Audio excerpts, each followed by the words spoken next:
The iconic Don McLean song American Pie is recently reached 50 years in existence. And here he is with me to talk all about it. So, Don, how are you? Well, I think I'm doing just fine. I want to mention one other thing, since we're talking about 50. I recently was certified by the RIAA, Recording Institute of America, Hmm. having sold over 50 million albums worldwide, which came as quite a shock to me. Yeah. But all these years I've been selling albums, and not just the American Pie album, all these albums and best ofs and everything else that have been out there, which is why I still have a career. Yes, that's awesome. Congrats on that massive success. So, I just want to know, let's take it back in time a little bit. What was it like writing American Pie? Well, writing it was fun. Recording it was uh, not fun. And you can see that in this movie, The Day the Music Died, the story Yes. of Don McLean's American Pie. Have you seen the movie at all? I watched a little bit of it. Yes. Yeah. Yeah, you'll enjoy it, I hope. Even people that don't care one way or the other about me or the song, Right. I think might enjoy it because it's a good lesson to singers, songwriters everywhere that this is not always easy, Hmm. and you have to have in your head what it is you want to do. So I wrote the song, and I had a number of other songs ready for the second album I was going to make for Media Arts Records. And the first one was called Tapestry. And we didn't even have a title for this thing. So at the last minute, in the last few months of, I guess it was 1970, I wrote American Pie, and that became the title. And the cover is famous for the thumb and all that. Right. But it was a Hail Mary pass, really, Hmm. because I didn't like the way the album was going. There were too many ballads on it. I wanted to get some rock and roll on there. So, one thing that stuck out to me about the documentary was how you have been working with Home Free on a kind of cover, newer rendition, if you will, of this song. So, what was it like working with Home Free?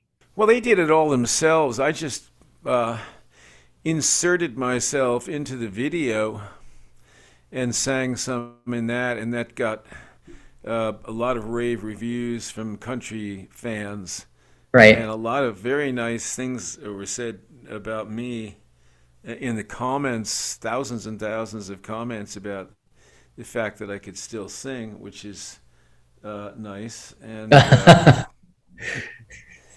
yeah, so after you get to a certain age, people don't think you can do much, and we rock and roll, we really Hmm. do. So, another thing that kind of stuck out to me in this documentary is your kind of, I guess, what we could call the profound effect that Buddy Holly had on you and your musicianship and yourself as an artist. So, tell me a little bit about that. Why was he so significant and important to you? I was in love with him. I was just a little boy. I was 13 years old, and I was in love with him and his music and his albums and his picture and his face and everything about him. And I also loved the other guys, Richie Valens and the Big Bopper. We were aware of their music, especially Donna. I thought was very powerful, and I loved Richie Valens. He was magic, but not like Buddy. Buddy was something else. Hmm. And so when I learned that he had died in this horrible way, and the more I learn about it, the more horrible it gets. Hmm. It hurt me physically. It hurt me emotionally, and because I was an infant artist, I was, Hmm. and all these pains and all this suffering really helps you develop as an artist, and you know you have to be willing to engage emotion in the work that you do, and there's a two-edged sword because it's also something that you have to bear. Hmm. The pain of you know love affairs and all kinds of things. Right. Then you have to express this and try to relive it and get it into the music of some form. So it's taxing that way, Hmm. and then you've got to Hmm.